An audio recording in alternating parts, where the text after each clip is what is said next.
Hey guys, tonight we're plunging into the muddy fields and aching backs of medieval peasantry, where farms weren't run with tractors or fancy tools, but with calloused hands, dirt, and grit. Forget the sunny cottages and bountiful harvests of storybooks. The real existence was brutal, uncertain, and ruled by seasons and lords who cared little for your sweat or sorrow. So tonight, we're asking what it really took to survive a single day as a medieval peasant, where your plowshare crashes through frozen earth, your loaf of stale bread barely fills your belly, and every dawn brought more toil, or worse. Every age had its own trials, so let me know where you're watching from and what time it is where you are. It's always amazing to see how far these fields stretch. Now, dim the lights, pull your blanket close, and let's march into the fields of history together. You wake before dawn in a hut that smells of damp straw and last night's embers. The roof leaks in places so every drip lands on your shoulder like the slow beat of a drum. You lie on a thin pallet stuffed with straw that pokes your ribs until you shift and feel the cold seep through your tunic. Your breath hangs in the air as white puffs that disappear as quickly as they form. You taste grit in your mouth from yesterday's work and yesterday's porridge. Your eyes open to the faint glow of pre-sunrise sky slipping through the cracks in the walls. You blink away sleep and feel the ache in every joint. Your back protests as you sit up. The plank floor groans beneath you, and a rat scurries by your ankle. You try not to flinch. Rats are part of the furniture here. You stretch arms stiff with cramp and feel the muscles sing with protest. Each motion reminds you that today brings more labor. Same as before. You pull your small cloak closer around your shoulders and sit for a moment on the edge of your bed. The air prickles with cold that feels as sharp as broken glass. You press your palms together over your chest to coax warmth back into fingers that tingle. You swallow hard against the lump in your throat that is part hunger and part fear. One wrong move at the plow or hoe and you will hear punishment from the Lord's overseer. The hut is silent except for the drip of water through the roof and the creak of timber settling. You sniff the air and catch the faint tang of smoke from the central hearth where embers still glow under a layer of ash. You drag yourself forward and crouch before the hearth, cupping your hands to shelter the tiny flames. You poke at the coals with a stick and coax a flicker of fire. Smoke curls around you as you stir the embers until they flare to life. You press a handful of kindling to the hot spots, and soon a small blaze crackles under the iron cauldron. You toss in a pinch of damp wood and watch grey smoke swirl before the flames catch. The hut warms a little, but not enough to chase away the chill in your bones. You rub your arms and watch your breath condense in the rising heat. You close your eyes and imagine sunlight on your face instead of soot and cold. When the fire feels strong enough, you fetch a chipped bowl from beside the bed. The clay is cracked and stained, but it fits your hand as if it were part of you. You dip the bowl into the cauldron and lift a thin broth of porridge and water. It is lukewarm at best, but you gulp it down anyway. The grains stick in your throat and the taste is bitter with ash and grit, yet you swallow each bite as if it were gold. Your stomach grumbles, and you cradle your belly to keep it from snarling too loud. You take a moment to listen for any sound beyond your hut. Too early for the cockerel, and too late for the wolves. Only the wind sighs through holes in the walls. You wipe the edge of the bowl on your tunic and set it aside. You will use the cauldron again before the day is done, but never for anything better than this thin gruel. You stand and pull on rough breeches that itch against your legs. You tug a faded tunic over your head and tie a leather belt around your waist. The fabric is stiff from sweat from last week's toil, and it hangs heavy with moisture from the damp hut. You slip your feet into wooden clogs that pinch at your toes but protect against mud and muck. You knot a leather strap around your clogs to keep them from flying off when you stumble. You pause at the low window made of stretched animal hide. Through its cloudy surface you see the sky lighten to a pale grey. The distant tree line shimmers with frost, and the field beyond the hut looks like a silent sea of white. You imagine the ground beneath the frost, cold mud that will crack your hands if you do not thaw with work soon. You press your forehead to the window and draw a breath that fills your lungs and numbs your thoughts with morning air. Beyond the hut, you hear the faint sound of pickaxes striking earth and the soft rumble of oxen harnessed to a wooden plow. You sigh and step outside onto the sludge that surrounds your home. The mud sucks at your clogs, and you have to pull each foot free with a tug. You look back at the hut's crooked walls and promise yourself you will return to it tonight, if you can. You set your jaw and trudge toward the fields that already bristle with frost and promise more cold. As you walk, you pass neighbors emerging from their own huts. Groggy faces blotched with cold greet you with nods or muffled grunts. No time for pleasantries here. You trade a quick wave and keep moving. Each of you carries a bundle of tools or a tied roll of cloth. Weighed down with farm implements and personal belongings, you move as shadows in the dawn light, ghosts summoned by drudgery. You reach the edge of the field where wooden pallets hold rusted plow blades and spare rope. You set your bundle down and wipe mud from your hands on your tunic.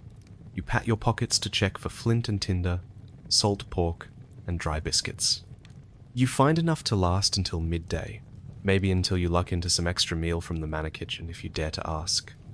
You tuck the supplies into your belt and hand your cloak to a companion to hang from a peg on the pallet stand. You pick up a thick rope bound to the plow beam and heave it over your shoulder. The wood is cold and rough, but solid in your grip. You step into the furrow and brace your feet against the frozen ground. Your partner guides the oxen into position, and you nod to signal your readiness. You feel the first pull against your shoulders as the oxen strain forward and tear the earth open. The smell of damp clay and fresh upheaval rises in your nostrils, and you swallow the hard taste of work. You lean into the yoke and plant your feet. The plow jolts with each lurch of the oxen, and the blade snaps through frost like a blade through cheese. Your arms shake and your back protests, but you hold fast. Each stroke of the beam releases tiny clouds of icy dust into the air. You hear the plow shearing through the earth, and you know this is only the beginning. Before the sun breaks free of the horizon, you have turned the first strip of field. It stretches longer than your hut is tall, and will take hours to finish. Your arms pulse with effort, and your breath comes in ragged bursts. Yet even as you choke on cold air, you feel the thrill of survival. You are alive in the mud and sweat and frostbite of medieval life. You swallow another gulp of water from your flask and grit your teeth for the hours ahead. The frost will give way to soggy soil, and your clogs will fill with mud. Your hands will blister and your shoulders will ache. You will hear the Lord's overseer shout for more speed and curse your lack of strength. But you will endure, because this is your world. And for a single sunrise, you are part of the endless circle of dirt and toil that built these fields one strip at a time. You wipe the sweat from your brow as the oxen strain to pull the plow through the thawing earth. Your arms tremble, but you cannot rest yet. You drop the plow beam into the furrow and stumble backward. Your feet sink ankle deep in mud that stares back at you with every step. You bend at the waist, palms pressed into the cool soil, and lift a deep breath of damp air. You taste iron and clay on your tongue. You hear the low whinny of the mare in the barn and remind yourself that the animals must eat before you can claim a single bite of breakfast. You untie the rope from the plow and step off the field, leaving neat ridges of turned earth behind you. You trudge toward the barn, the mud sucking at your clogs with every stride. The sky overhead bleeds pale pink as dawn finally breaks free of the horizon. Inside the barn, it is warmer but still dim. A thin sheen of frost clings to wooden beams and to the mare's flank. You kneel beside her manger and scoop handfuls of coarse oats into her feed trough.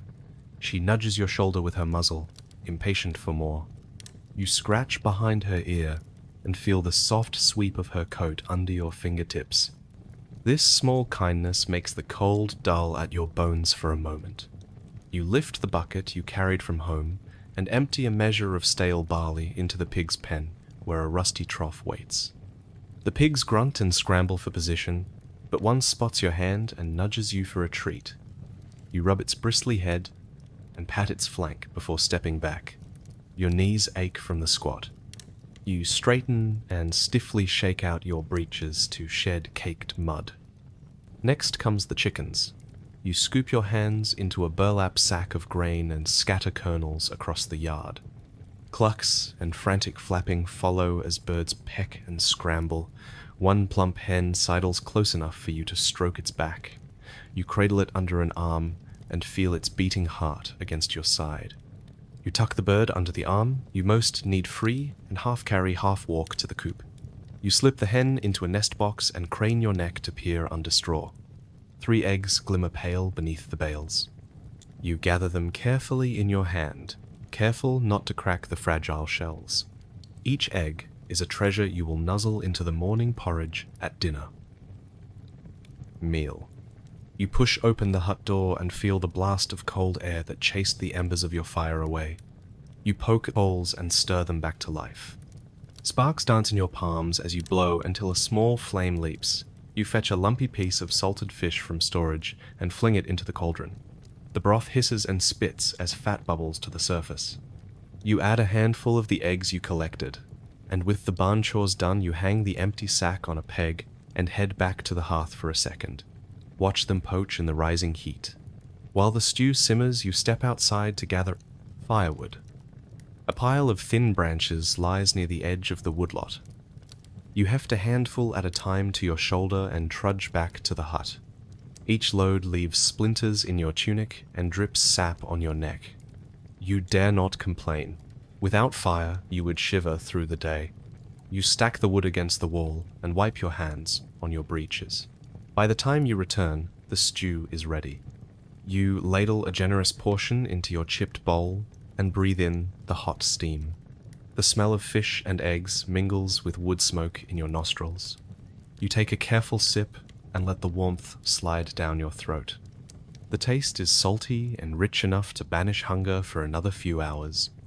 You swallow another spoonful and savor the fleeting comfort before the next chore calls. You rise with renewed energy and sling your bowl back on its hook. Your clogs scrape the dirt floor as you cross to the well. You wrap both hands around the rough bucket rope and lower it into cold depths. The bucket drops with a wet thud and ripples of dark water shine beneath the surface.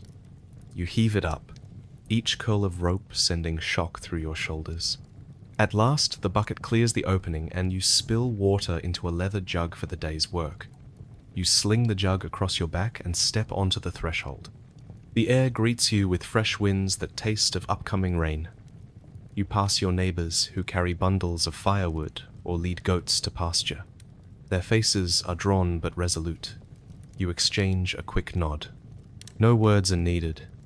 Each of you carries your burden in silence. Back at the field edge, you collect the plow beam again. You snap a glance at the long furrow you cut before the barn chores. Sunlight glints on the turned earth. The lines you carved in the first furrow promise a harvest in months if the weather holds and the Lord spares his levy. You lean into the beam and dig the blade back into the mud. Oxen reattach with soft grunts, and forward you move, carving more earth into ridges. Your arms tremble under the strain. You taste metal on your tongue from grit in the stew. You feel sun on your face as the last of the clouds break overhead. Sweat and mud slide in rivulets down your temples. You wipe them away on your sleeve and force yourself to lean deeper into the beam. You feel the silent encouragement of ancestors who turned this land before you. As midday nears, you hear the distant horn from the manor announcing dinner. You glance at the sky and measure the angle of the sun. 2 more furrows, and you can rest. You grit your teeth and push on. Each fresh ridge you carve is a testament to your will. Each handful of earth you lift echoes the labor of every peasant who ever lived. By the time the horn sounds again, you have heaved 3 straining furrows. Your arms ache and your back creaks like old timber, but you step off the beam with a fierce pride. You delivered more land to the estate, and you earned your meal. You slip the rope from the oxen's yoke and guide them back to the barn for midday feed. They nuzzle your hands in thanks, and you smile despite the exhaustion that ripples in your bones. You return home carrying a bundle of green fodder for the animals at your shoulder. The hut door opens with a groan. Inside, the hearth still glows with dying embers. You poke at the coals and stir until a gentle flame returns. You drop the fodder in the corner for the goats you will herd later. You fetch your bowl and bite into the bread soaked in leftover broth. The bread has softened, and the taste is richer now that you smell sweat and soil. You pause at the window, hide and peer outside. The fields stretch vast beneath the high sun. You run a hand through tangled hair and think how each furrow you carved is part of a single unbroken chain of labor that binds you to the land. Today you woke before dawn and built strength with the sweat of your brow. Tomorrow you will do the same. You settle by the hearth as your stomach quiets and your hands rest. A moment of calm before the next round of toil. You listen to the crackle of the fire and taste pride in the warm bread. In these simple acts of feeding hearth and field, you find purpose. And you know that for one precious sunrise you stood a medieval peasant in all your glory and misery. You grip the heavy beam of the wooden plough and feel its weight settle across your palm. The wood is rough from 1,000 years of making furrows in this soil. Your fingers flex against the coarse grain, and you taste grit in your mouth just from the handle's embrace. You straighten your shoulders and press your boots into the churned mud at your feet. The oxen snort beside you as they shift their weight, ready to pull you forward into the waiting earth. You scoop a handful of straw from the ground and wedge it into the ox yoke to cushion raw hides against the beam. The sweat on your brow cools as the wind carries the first heat of the morning sun across the field. You step back and nod to the teamster who sits astride the lead ox, his rough voice rumbling out orders that you cannot always hear. You lean into the plough beam until the blade catches in the frozen crust beneath the frost line. The plough jolts like a living creature as it tears into the ground. You bend at the waist and press every ounce of your weight onto the shaft. Each step is a struggle as the furrow opens behind you. Hard clay pops out in clods that land heavy in the trench. You twist to look ahead and see the soil fracturing in a neat line that stretches farther than your eye can trace. The world narrows to the plough beam and the oxen's slow trudge. Your back aches with every forward lunge. You imagine your spine creaking like the old wood of the plough's frame. Sweat gathers in the small of your back, where leather straps dig into your tunic. You release a breath you did not know you held and taste iron on your tongue as your chest rises and falls. You glance down at your hands and see fresh cuts and blistered rings of hardened flesh forming, where rope and wood have rubbed raw against your skin. The oxen grunt and strain to pull the weight of the plough. You urge them on with a soft hiss through your teeth. Their muscles ripple beneath their hides as they move in tandem with your steps. Mud splashes the sides of their legs and your boots. You keep pace with their slow rhythm, matching your pull with their forward thrust. Together you carve the earth as if it were clay on a potter's wheel, shaping the field into neat rows that promise a spring harvest. At noon the sun stands high enough to burn through your cloak. You pause at the end of the furrow and plant your hands on your hips to catch your breath. You look back at the 3 long strips you have turned since dawn. Each looks tidy in the patchwork of fields, but you know the effort each one demanded.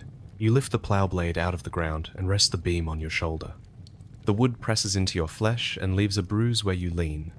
You wipe a trickle of sweat from your brow and feel the sting of salt on raw skin. You wipe at your hands in the mud and grit sticks in the grooves of your palm. You press a cloth from your belt against the worst of the cuts and knot it tight enough to keep the dirt out. Your fingers tremble, but you stand tall. There is no shame in sore hands or aching back. This is the work that feeds your kin and binds you to the land. You refill the oxen's feed bag with a handful of grain from your pouch. They lower their heads and chew gratefully as you whisper a word of thanks into the throat of the nearest beast. The simple kindness reminds you that you share this struggle with living creatures who work by your side. You rest a moment, leaning against the yoke, and feel the heat of the sun warm the iron ring where the plow meets the yoke. The earth here is heavier than you expected this season. Winter rains have packed the clay into a stubborn crust that resists every stroke of the beam. You press your feet into the mud as you begin the next furrow. The blade snaps under your push, and you lurch forward against the oak handle. Your breath hitches, and your shoulders burn with the strain. Even so, you push on, convinced that the sweat and toil you pour into the land will yield more than simple stones and roots. By afternoon, the field looks like a patchwork of trenches and sun-darkened ridges. Your knees quiver beneath you, but you press your palm into the soil and hook your fingers into the soft earth. You rise and lift the plow once more, leaning into the motion until the oxen answer your silent command. The beam sinks in, and you guide it straight, trusting your calloused hands to hold true. Rain clouds gather to the west, and you sense the storm's promise in every draft of wind. You wrap your cloak tighter around your shoulders and push through the discomfort of soaked fabric. Your boots squelch as you advance and retreat, marking the progress of another strip.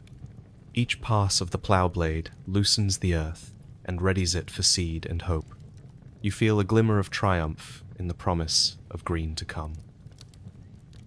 Your arms shake after hours of grip and pull, but you refuse to quit. You take a quick gulp of water from your flask and press your lips to the cold metal. The liquid spills across your tongue and slides down your throat with a welcome burn. You press the flask back into your belt and lift your chin to the sky. A thin line of rain sweeps across the field. You wipe your mouth and lift the plow once more. Your hands, now textured with calluses shaped by every curve of the plow beam, grip the handle as if it were an old friend. Each knuckle bears scars of grit and mud. You flex your fingers and feel strength in every joint. You recall the ache from yesterday and the day before that. You realize this pain is less a burden than proof of your place here. With each furrow you lay claim to this land and earn your keep. The sky darkens and thunder rumbles as you finish the last furrow before the barn bell rings. The oxen slow of their own accord, and you step back to let them rest. Mud slides in great globs from your boots as you climb down from the yoke. Your legs tremble under the fatigue, but you stand firm. You pat the nearest ox on the flank and catch its eye. You whisper a word of praise and guide it alongside its mate. You look back at the field and feel a surge of pride in the neat trenches you carved. Each row will feed your family and your neighbors if the harvest holds. You wipe your brow one final time and feel the sting of sweat and rain in your hair. You lift the plow beam across your shoulder and walk toward the barn where a warm hearth and dry clothes await. You step into the yard between furrows and twist your stiff back.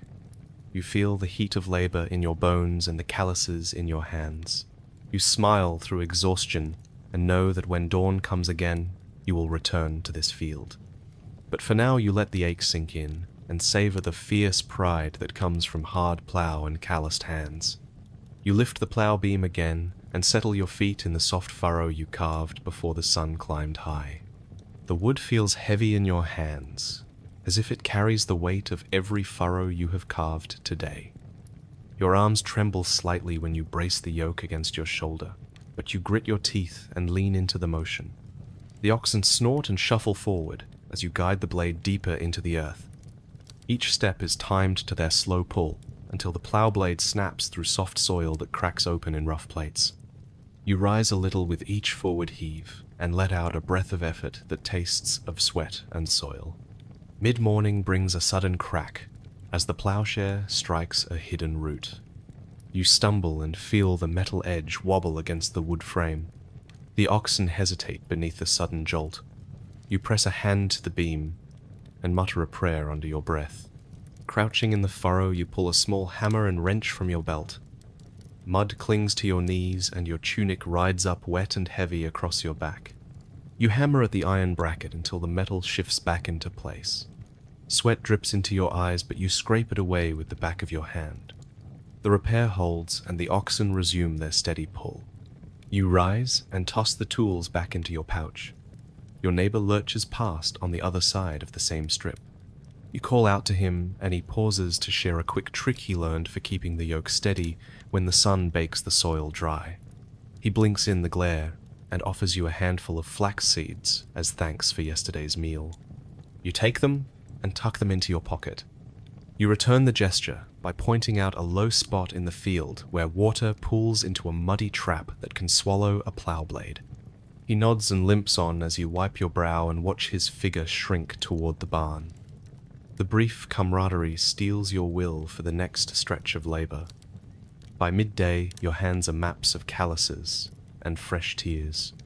You pause at the field's edge and pull a length of coarse cloth from your belt. You wrap the cloth around your palm and knead the swollen skin until the pain dulls to a steady ache. You probe the thick calluses with a finger and feel hidden tears that throb with every heartbeat. You remember that the healer in the village uses plant oils and vinegar to soothe such wounds. You vow to visit her when your chores allow. For now, you tie the cloth snug and press your hand into the plow beam until it stops buzzing. Clouds scuttle across the sky, and you sense rain on the wind.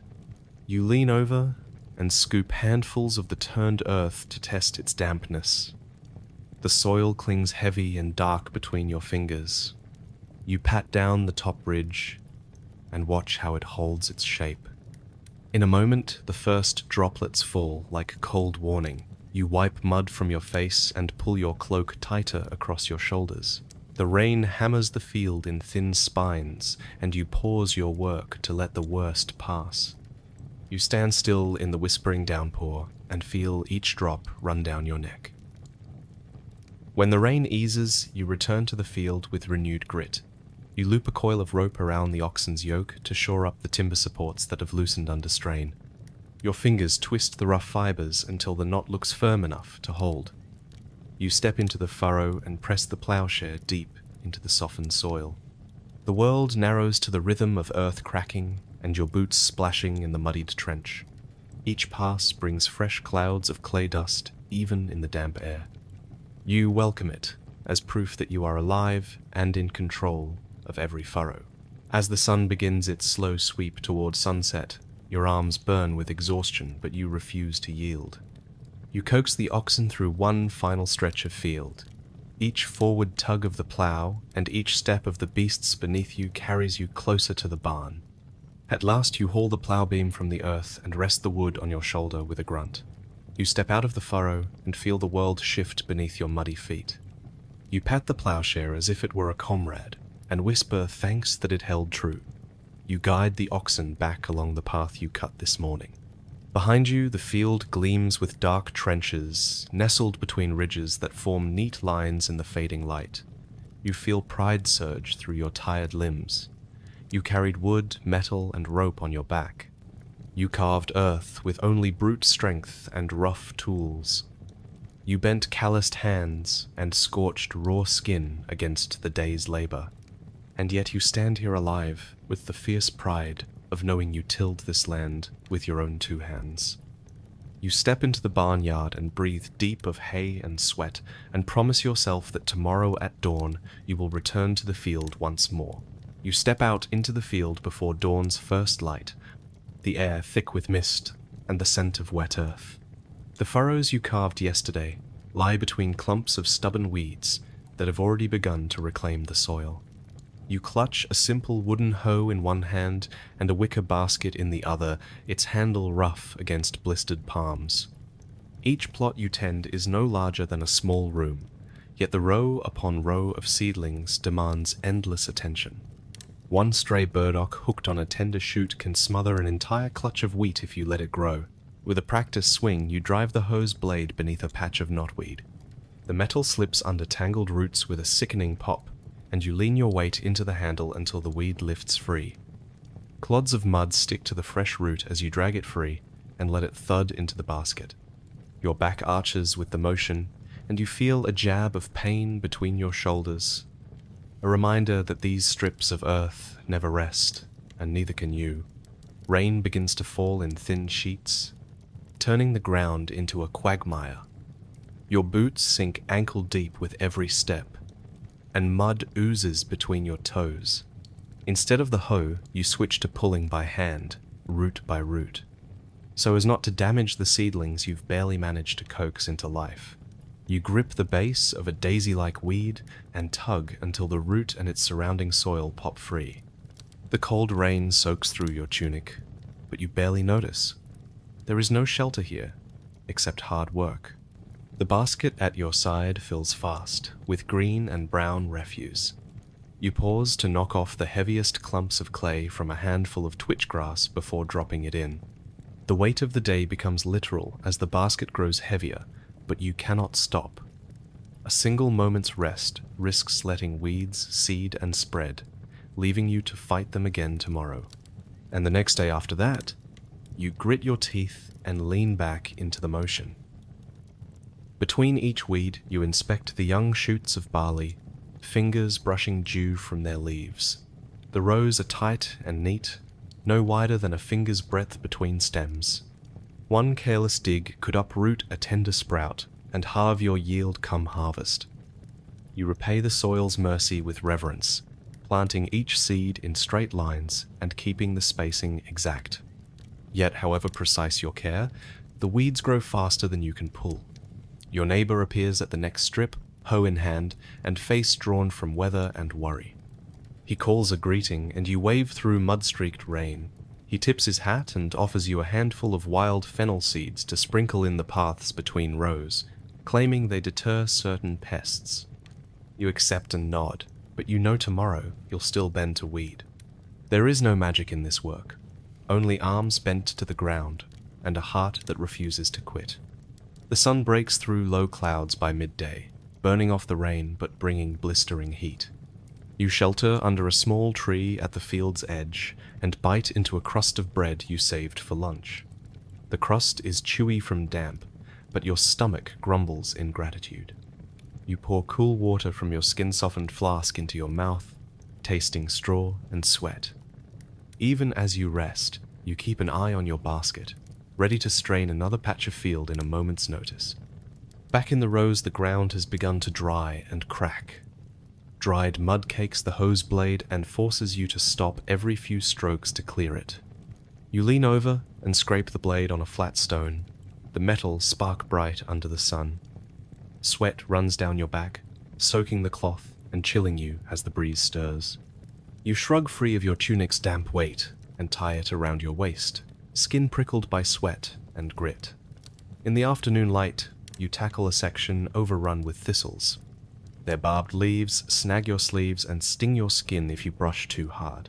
You switch to a small hand knife to cut around each spiky base, twisting the root free with care. Each plant fights you with its own defenses. Thorns that catch and rip, sap that stains your gloves. You work methodically, knowing that any missed root will sprout again before the moon rises. By late afternoon, your basket overflows. You pause at the field's edge and lift it onto your shoulder, grimacing at the weight. You march toward the compost pile at the barnyard, each step a reminder of the miles your hands have walked in bent posture. You empty the basket onto the growing heap of weeds and clay, the refuse of your day's battle against nature's tenacity. You stand upright for the first time in hours, stretching your shoulders until they crack in relief. You let the breeze dry your sweat and mud as you survey the tidy strips behind you. Each cleared row is a small victory, a narrow ribbon of hope between choking green. You pat your back and whisper a vow to return at dawn to keep these strips weed-free. For a medieval peasant, this unending war against mud and weed is the real siege. And every time you pull free another root, you stand a little taller in the knowledge that you have wrested life from dust and toil. You gather your tools again at the field's edge as the sun dips low. The day's labor is far from done. You pick up the hoe and brush fresh mud from the blade with the back of your hand. The metal is gritty beneath your palm, a constant reminder that this work never stops. You step into the first row you cleared this morning and notice fresh sprouts of nettles crowding the soil. They shoot up faster than barley, their serrated leaves itching for sun and space. You grip your hoe and lean in. With each swing you scrape away layers of topsoil to expose the roots beneath. Mud flies in bitter clumps that slap against your boots and thighs. You wade through the trench you carved earlier, intent on keeping weeds from stealing water and nutrients. You pull at roots that wind deep into the earth, twisting your wrist until you taste dust in your mouth. Each root pulls free, with a snap that echoes in your arms and back. You stand upright for a moment and wipe sweat from your forehead. The field glows gold in the evening light. You can see the neat lines you've carved running side by side like tidy lanes. Tomorrow's sunrise will bring new tasks, watering, more weeding, perhaps turning the soil again. But tonight, the sight of a weed-free ridge brings a spark of pride you tuck into your chest. You move on to the next strip, where creeping vines of bindweed cling to the young grain stalks. Their pale flowers whisper in the breeze, a siren song for careless hands. You kneel on one knee and grasp the vine at its base. You tug gently until a root ball snaps free in your grip. You toss the vine into the basket at your side, careful not to let it brush against your pant leg. You know that a single tendril left behind will sprout again by morning. A soft sound makes you look up. The manor's bell tolls for evening prayers. Its tone drifts across the fields with a steady rhythm that marks time in this place. You pause and rest a hand against the back of a young barley shoot, feeling its green stem tremble under your touch. You whisper a prayer for rain and sun in just the right measure, for a harvest that will feed your family and spare you from famine. Your gaze drifts to the woodland edge where shadows lengthen. You imagine the wolves that prowl there at night, waiting for opportunities to slip into weak flocks or unguarded gardens. You clear a patch of chickweed with swift strokes, reminding yourself of the thin line between order and chaos. The field must be held every moment if you hope to claim its yield. The cool air settles beneath the trees, and you shrug your cloak over your shoulders. You kneel again and cup your fingers around a cluster of tiny mustard sprouts. They color the soil with hope, tiny green flames flickering in the dusk. You gently thin them so each plant can root deep and grow strong. You brush away stray weeds that threaten to choke the slender stalks. Your hands move with practiced precision, each motion honed by seasons of care.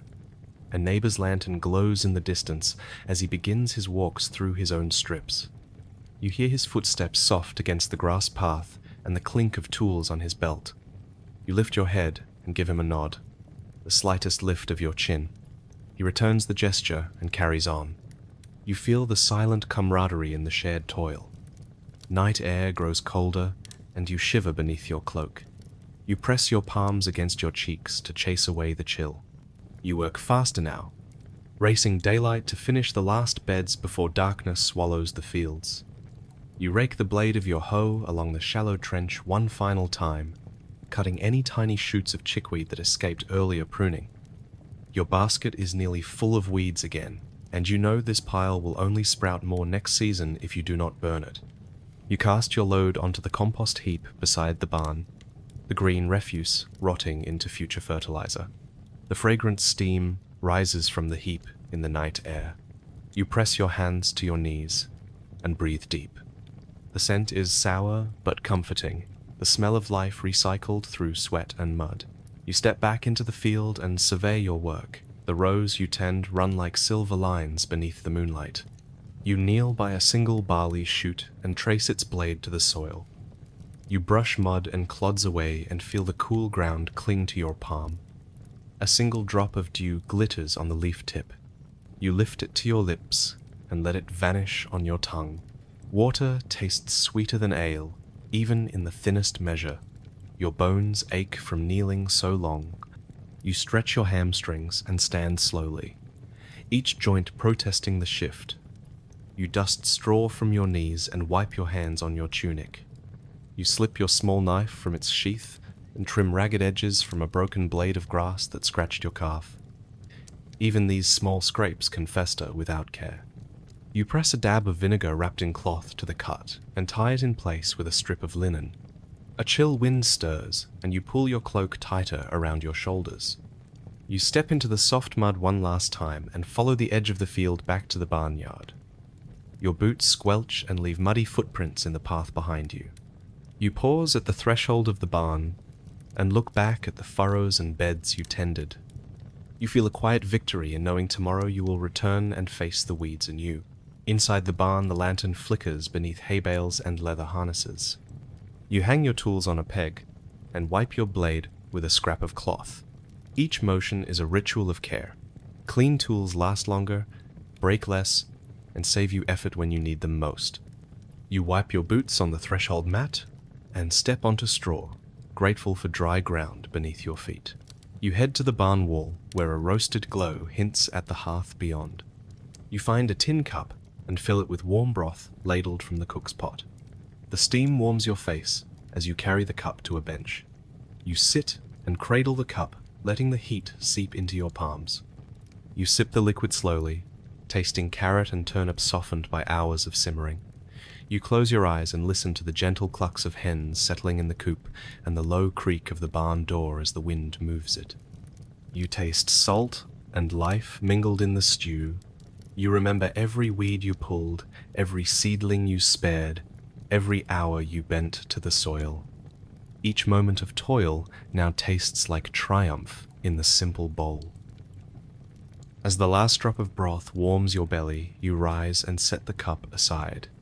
You feel the cold air brush your back beneath the open doorway. You step onto the threshold and feel the night wind whirl around you. You breathe deep and taste earth and sleep mingled in the air. You walk the short path back to your hut, boots wet with muddy tracks. You hear the distant hoot of an owl and the rush of unseen water in a nearby stream. You step inside the dim hut and pull your cloak free of mud. You hang it on a peg beside the door. You settle onto your straw pallet and pull a second blanket over you. You close your eyes and feel every ache in your back and shoulders. You remember the field and the weeds and the brittle joy of pulling each root free. You whisper, thanks for your hands and the calluses that mark your survival. As sleep claims you, you dream of furrows glimmering in dawn, light, and rows of barley stretching toward the sky. You dream of fields without a single weed in sight.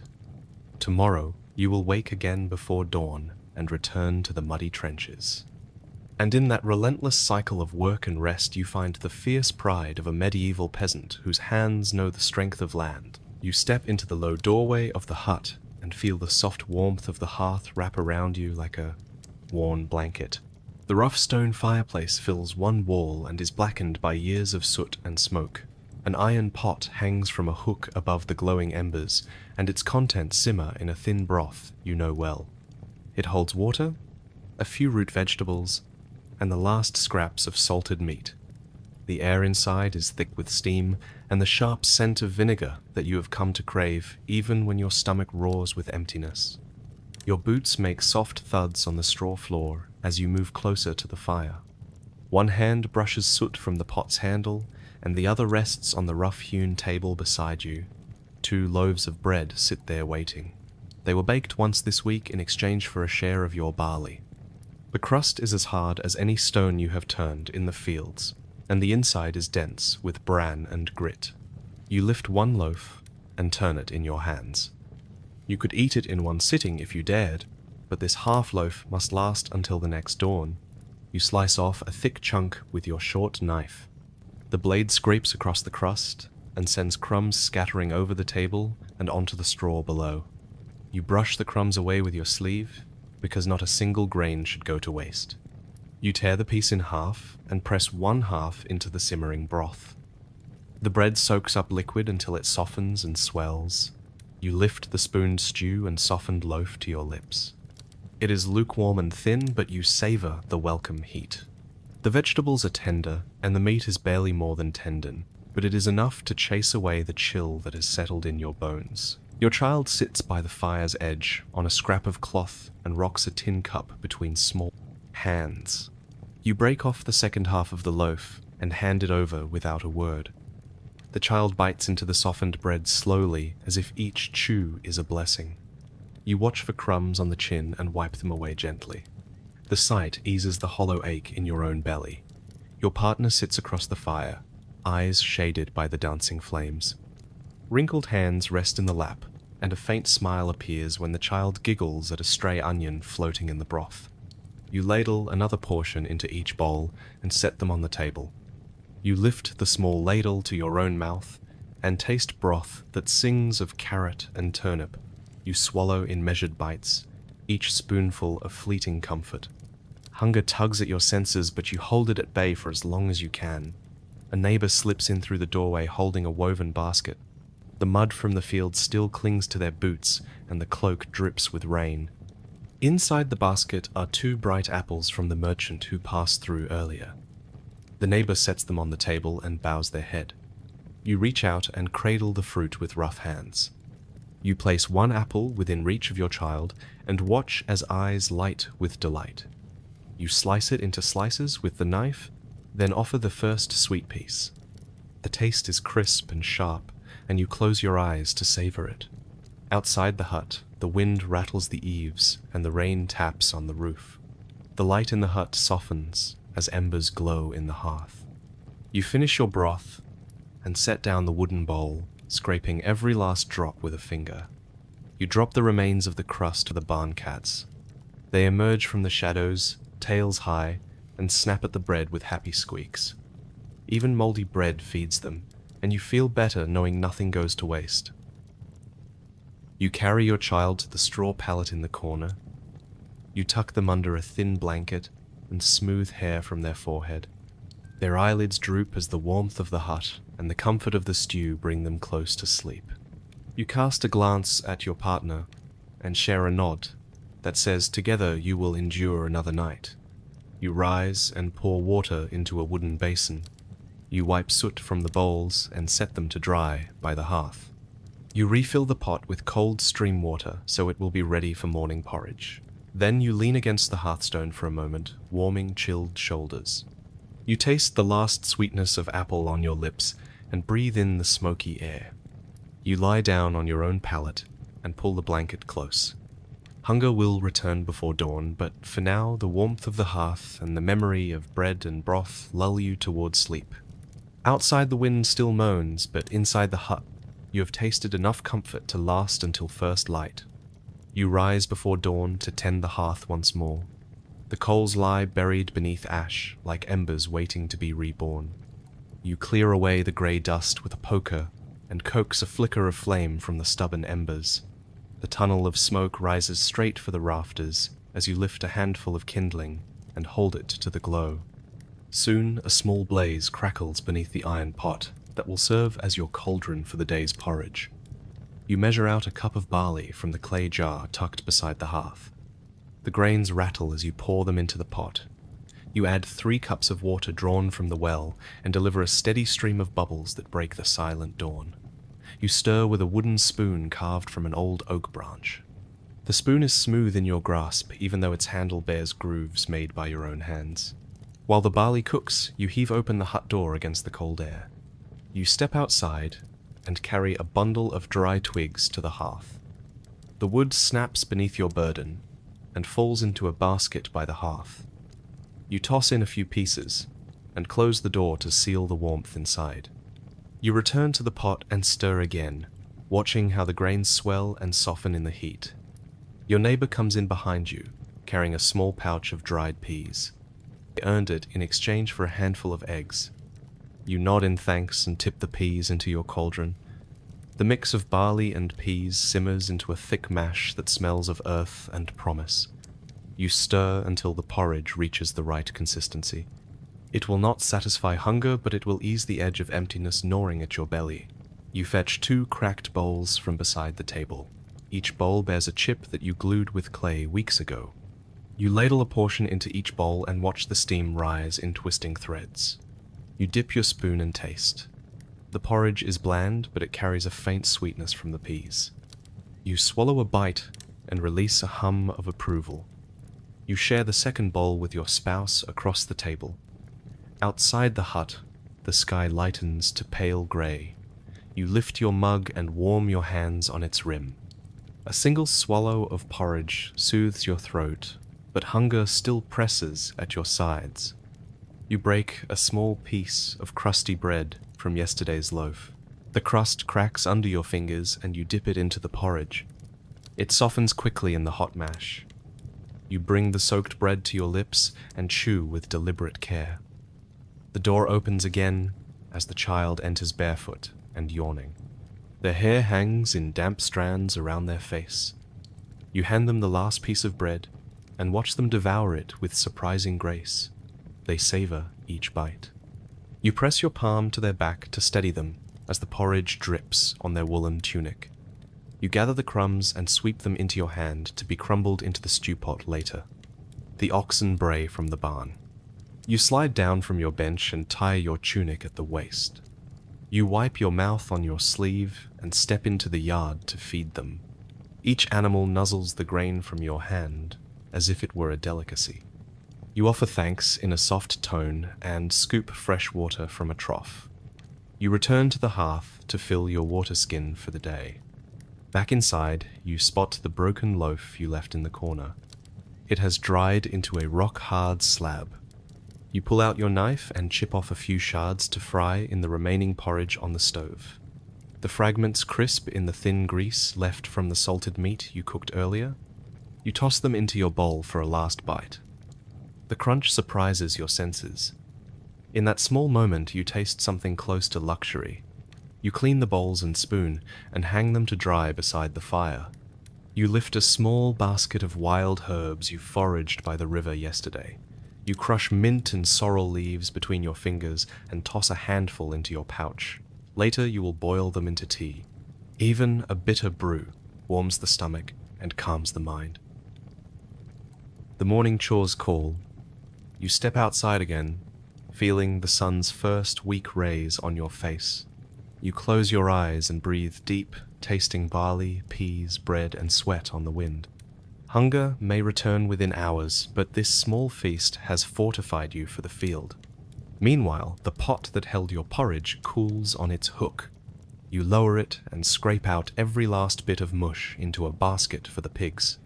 They will feast on starchy scraps and fill space in their bellies that they cannot feed themselves. You carry the basket to the pen and toss in the gruel. Grunts of satisfaction follow. Even the livestock must endure the meager rations of this life. You gather your tools for weeding and ploughing. Each swing and tug will burn calories you cannot replace until tonight. Your back quivers at the thought. Hunger will strike again by midday. Yet you know this day must be met head-on. You wipe your hands on your breeches and step onto the sun-baked earth. You glance back at the hut where the hearth-bearers rest. You promise them more porridge and maybe a scrap of bread tonight.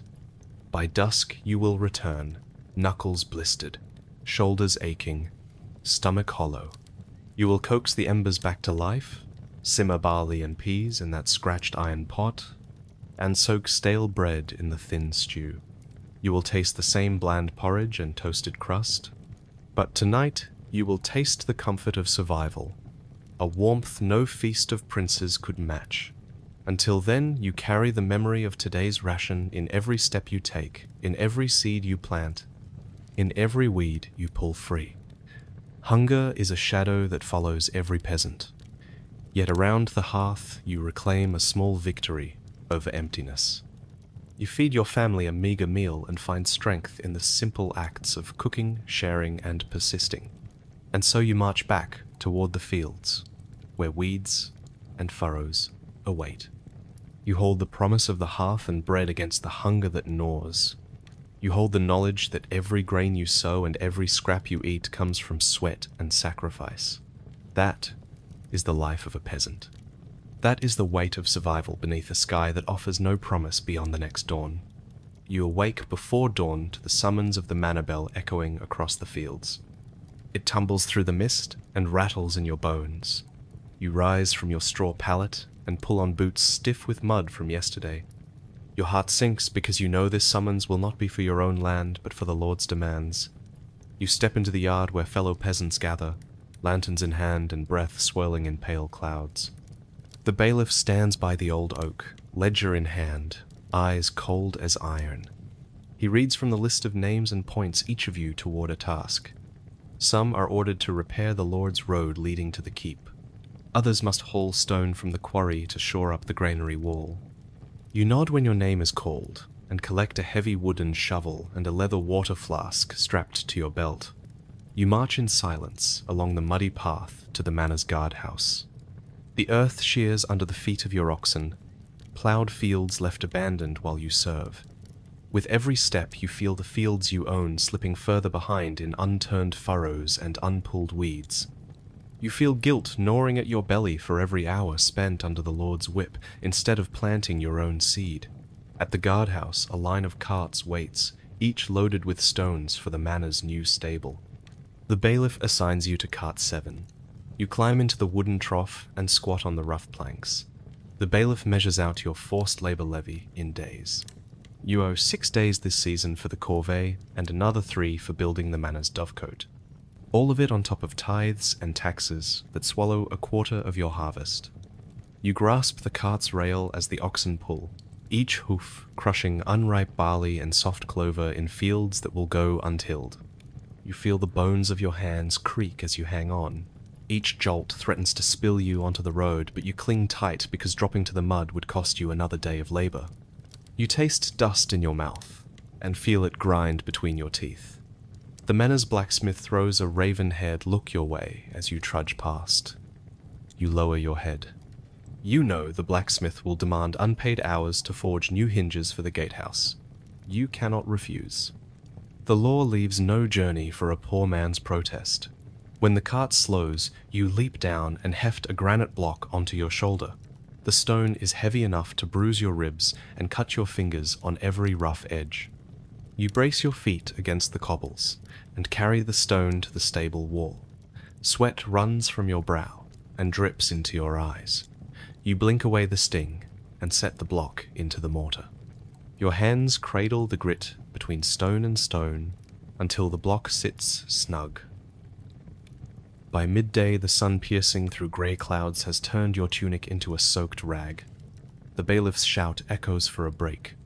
You lean against the stable wall and gulp water from your flask. The liquid tastes of leather and moss, but it fills your lungs with relief. A bale of straw sits nearby, and you perch on it to catch your breath while you watch the carts move stone and men struggle under each load. Your neighbor trudges by, dragging a wheelbarrow with iron fittings for the manor's bathing house. He tips his hat in greeting. You offer a nod. Neither of you speaks, because words fall short of the exhaustion that hammers at your spines. You swallow a crust of stale bread you tucked in your pouch. It tastes of bran and regret because it means less rations at home. The bailiff's horn blasts again and you rise. There is more to be done. The manor's new dovecot must be raised on precise stone courses. You join the ring of labourers at the base, stacking stones to shoulder height before masons affix them with lime mortar. You wedge stones into place until your shoulders burn and your wrists protest. Each block you lift delays the sowing of your own fields and spells another week of empty bellies at home. When the dovecote stands 3 courses high, the bailiff signals that your forced labour duty for the day is fulfilled. You step away from the mortar and wipe your hands on your breeches. You measure the fields in your mind and taste the bitterness of time lost. You owe another day next week, and 2 more before the grain harvest arrives. You limp back toward your village, shoulders aching, thumbs throbbing where the rope cut into your skin. You pass fields that lie fallow because no man remains to plough them. You feel the pull of drought on your soul as you imagine unplanted seed. You carry empty tools past rows of woodpile and barnyard, each step a reminder that the Lord's demand spares nothing for your own fields. At home you find the barn door hung with a yellow notice bearing the Lord's seal. The bailiff demands your last piglet in taxes because the flock grew too large last spring. You swallow hard and step inside the barn. Your wife stands there, eyes wide with fear. You place your hand on her shoulder even as your own heart pounds. She will deliver the piglet to the manor's cookhouse tomorrow at dawn. Inside the barn, you cradle the small sow against your chest. She squeals in panic. You stroke her flank and whisper a promise that you will make restitution in the next season. You can only hope the Lord Steward will show mercy. But mercy is a stranger in these parts. You return to the hut at dusk, shoulders bowed and spirit battered. Hunger rumbles in your belly more fiercely than the manor bell calling labor.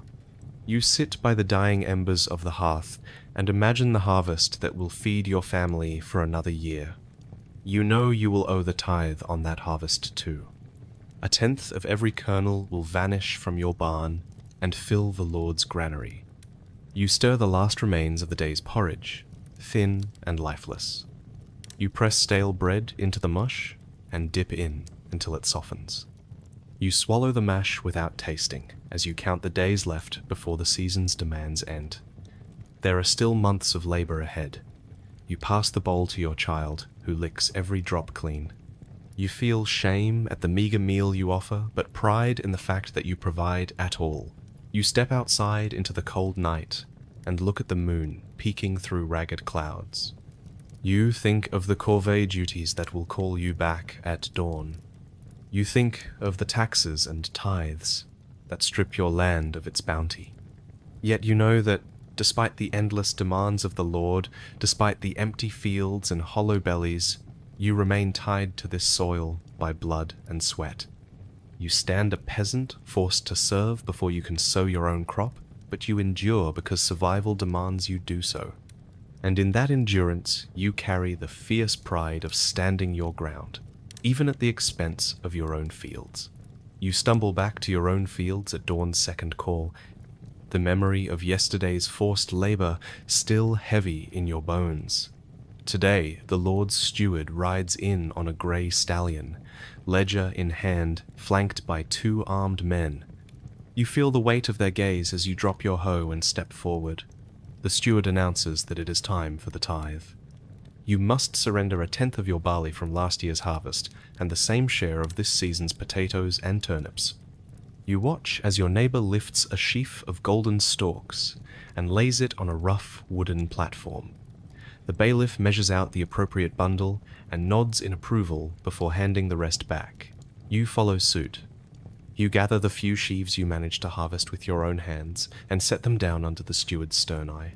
The feel of dry stalks slips from your fingers like promise you cannot keep. You taste dust on your tongue as you turn your back and walk away. Behind you, the sounds of sheaves shifting and grain sacks rustling fill the morning air. A clerk jots down the weight of each tithe in a leather-bound book. You think of the 100 sheaves that used to stand in your loft. Now only 90 remain, and those will keep your family fed for a few weeks if you share equally. You wonder how you will feed them when winter arrives and the fields lie barren once more. The steward calls you forward next. He points to a pile of vegetables in front of the barn. You step up and feel the rough floor beneath your feet. A whipcord of fear tightens in your chest as the steward lays out a length of rope. He knots it around a sack of potatoes until the top strain cuts into your fingers.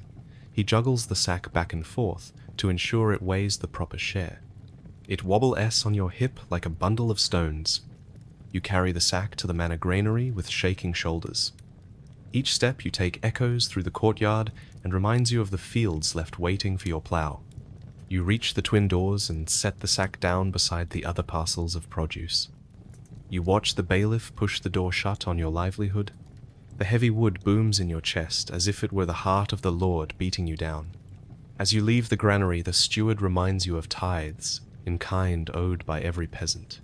You bow quickly and keep your gaze low. You sense the disdain in his voice when he adds an extra half bushel of barley for taxes owed on last year's piglet.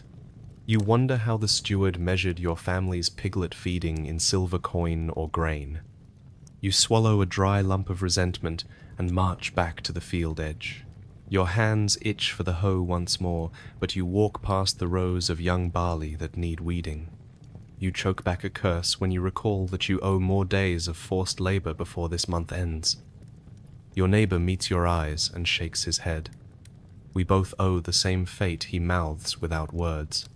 You feel grateful for solidarity, but angry that the Lord's demands leave no room for your own fields. At midday you return home to gather eggs for another tax. The henhouse is quiet except for a few soft clucks. You bend over and slip your hand under a clutch of nesting hens. You count 5 eggs. You have 6 in your own account, but the Lord's tithe takes 1 first. You place it in a small basket and carry the rest into the kitchen. Your child cries when you offer the meager feast of eggs and mush. You kiss her forehead and promise that tonight you will offer porridge as thick as you can muster.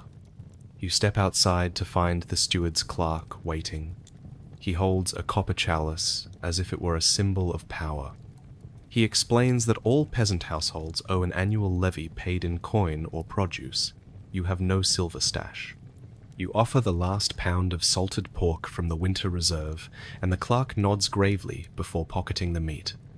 You rue the day you salted so little because you knew tithes would come calling.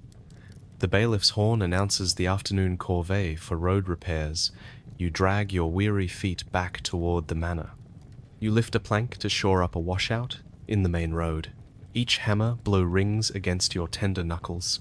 Mud sprays in all directions as you drive oak nails through rotten boards. You feel the sting of each impact in your shoulder and forearm. This road will carry the Lord in his carriage, but swallow your strength once more. By evening, you hobble back to your hut. Your arms feel spent, and your back sings with protest.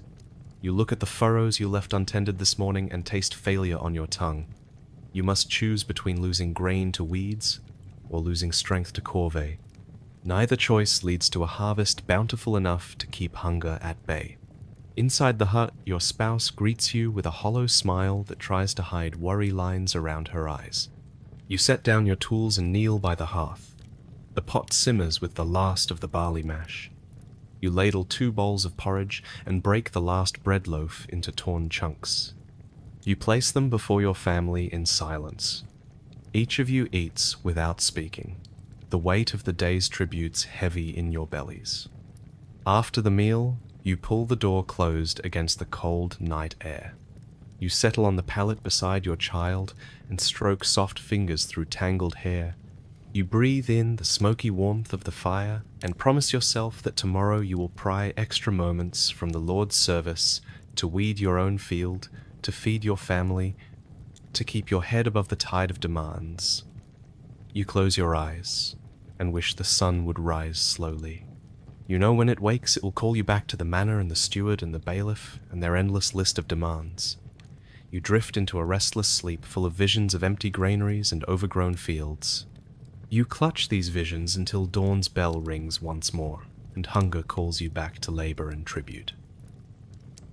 You rise at first light, shoulders aching from yesterday's toil, only to find the air thick with the stench of rot and mildew. In the corner of your hut, a pair of rats scuttle beneath a loose floorboard. Their fur hangs in damp clumps and their eyes gleam with hunger. You know their kind all too well. They carry fleas that spread fever and swollen glands. You scoop up a tallow lamp and watch as one rat skitters past the hearth flame. The other bolts into the darkness. You step outside and the garden lies under a silent threat. Tiny holes pock the cabbage leaves where caterpillars have chewed in the night. Aphids cluster like moving mold along the stems of your onion shoots.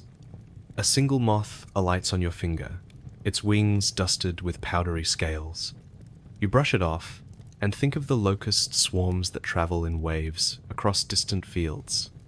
A single plague of locusts can strip a field bare in hours. You make your way to the granary where sacks of barley and oats wait for winter. The floor is littered with spilled grain and the telltale droppings of mice. You kneel and scoop the droppings into a leather pouch. You scatter them at the granary's edge to warn others of the infestation. Then you set traps made of broken pottery and a handful of barley. You smear lard on the rim to lure the rodents inside. You know that each mouse caught is one fewer carrier of disease in your home. Disease lurks in stagnant water, too. You carry water from the well, but sometimes the rope rubs against rotten wood and sprouts algae. You filter each bucket through a cloth to catch mosquito larvae wriggling at the edges. You watch them float away on the surface before you ladle water into your skin. You taste a faint bitterness, and imagine the fever that arrives after a single sip of contaminated water. Dysentery can strike in a single night and leave you weak and bent double. Beyond the hut, you see your neighbor's barn. He leans on a crutch, his leg wrapped in stained bandages. The plague of rats climbed his wall and carried infection in their bite. He survived the fever, but lost his foot to gangrene. You flinch at the sight of his wound, oozing black fluid at the edges. You hurried back to your own hut to fetch vinegar and clean cloth. You dab at the wound from a safe distance, knowing the cure is no guarantee of survival. On the path through the village, you pass the common water trough. A green film of scum stretches across its surface like a blanket. You see mosquitoes hover above. You pinch your nose and move on. You have heard that boiling water and hanging bunches of rue along the trough can ward off insects, but your energies belong to crops and ploughing before tomorrow's labor call. In the fields, you find the cabbages again. Tiny green worms coil around the veins of each leaf. You pluck the worst and crush them under your boot. You know you cannot kill them all. You whittle a wooden stake and drive it into the soil near the plants. You hang a rag soaked in urine on the stake. The scent masks the cabbage smell and drives away some of the pests. You feel a twinge of shame for resorting to such methods, but you cannot watch your seedling harvest fail. Nearby, you find a bed of ripening wheat. The stalks sway in the breeze, but beneath the ears you glimpse movement. Grain weevils skitter across the kernels. You press your hand against the wheat head and shake it sharply. Weevils spill onto the ground and crawl back toward the stubble. You gather handfuls of the infested grain and spread it thin on a tarp in the sun. You know it will kill the insects and their eggs. The cure shrinks your supply, but preserves the rest for winter milling. At midday, you retreat to the shade of the lean-to beside the barn. You fetch a cup of barley porridge and swallow it while you consider the threats you have faced. Rats, fleas, lice weevils, caterpillars, aphids, mosquitoes, they all feast on your labors and spread death in their wake. You shudder at the memory of villagers who fell during the Great Plague 2 seasons past. Entire homesteads vanished when the fever stormed through without mercy. You rise to your feet and search your pouch for juniper berries and dried lavender. You thread them on a length of twine and loop the sachet around your neck. You tuck another inside your shirt. The scents mask the stench of decay and repel some insects. You know it is only a small defense against the hordes, but it brings comfort to your senses. In the afternoon, you walk to the chicken coop to feed the hens. You scatter grains laced with crushed garlic at each corner of the pen. You have heard that garlic repels mites and insects. You watch the hens fluff their feathers and scratch at the garlic dust. Might it save their blood from lice and mites? You cannot know, but you hope. The sun dips low, and you head toward the pond. The surface is still except for clusters of frogs hunting mosquitoes. Their croaks echo across the water, and you catch a whiff of decay in the shallows. You pluck a handful of marsh plants and crush them underfoot. The scent chases away gnats and gives you a moment's peace. You gather what you can carry and slip the leaves into your satchel for tomorrow's chores. At dusk, you return to the hut. Your skin itches with little bumps from flies and fleas. You strip down to your shift and bathe in a pail of cold water. You scrub with sand and a handful of wood ash. The grit scourges fleas and lice from your body, but your skin burns with abrasions. You feel alive with pain, but free of the parasites that crawl at the edge of your awareness. You dress in a fresh tunic and use a new length of linen to wrap your hair. You hang your old clothes outside the hut to air in the moonlight. You know that fleas hide in every seam, and you cannot sleep with them. Under a damp sky, you press your worn shoes into the mud once more and wipe your hands on a scrap of cloth. Inside the hut, the fire embers glow red. You tend the flames and warm a pot of barley tea spiced with the herbs you foraged. You cradle the cup and breathe in the smoky scent. You sip cautiously. The bitterness clears your mind and soothes the itch in your throat where yesterday's smoke stung you. Your child stirs beside you, waking at the scent. You wipe your mouth and offer the cup. They sip and cough at the taste, but then nod in approval. You feel a surge of relief. Even a bitter tea warms the belly and chases anxiety from the mind. You glance around the hut and see that the last of the food stocks await tomorrow's weeding and ploughing. You count each grain and each bit of cured meat. You know that any crop lost to worms or eaten by rodents means less for your table. You taste responsibility on your tongue and the grit of barley dust. You carry your child to the straw pallet where clean linen sheets wait on a wooden frame. You tuck them in and drape a woolen blanket over their small body. You kiss their forehead and promise that tomorrow you will protect the family from infestations. You will guard the seeds and guard their health from plague if you can. You step outside into the chill night and hang the last of your old clothes on a crossbeam. You smear a handful of ash across door thresholds to deter pests. You draw a circle of salt around the doorway to keep vermin from sneaking inside. Then, you wipe your hands on your tunic and step back into the warm hut. You close the door against the cold and lean back against the stone wall. In the glow of the fire, you reflect on the day's battle against creatures you cannot see, but whose presence is undeniable. You gathered traps and poisons. You burned herbs and scoured flesh with sand. You boiled tea and hung your clothes to kill the crawlers. Each measure is a small victory in a war that never ends. You curl up on your own pallet and pull the blanket tight around you. You taste ash and barley tea lingering on your lips. You drift towards sleep, muscles sore from skirmishes with rodents and insects. Outside the hut, the rats prowl and the owls call. You know that tomorrow you will face them again at dawn. Yet in the knowledge that your measures hold them at bay, even for a moment you find a fragile peace. And in that peace you discover the strength to endure the next sunrise. You rise before dawn once again, knowing that plague can strike at any moment in the damp village air. You wrap a damp cloak around your shoulders and step outside into the chill. Ahead, smoke curls from the neighboring hut where the master smith's wife lies fevered and delirious. Word has spread that she has fever and swellings in her armpits, the telltale signs of the dreaded plague that came through last spring. You carry a bowl of violet tea steeped from petals you sold at the market, and vinegar scented with rue. You knock at the door and cry out your offering. The smith emerges, eyes hollow and grim. He takes the bowl with a trembling hand and lifts the lid, inhaling deeply. You warn him to keep the door closed and to hang posies of lavender and mint at every window. He nods and retreats within, boarding up the entrance. You cross yourself and hurry on toward the fields, the chill sinking into your bones. In the barley field, you find patches of mildew curling the edges of the green leaves.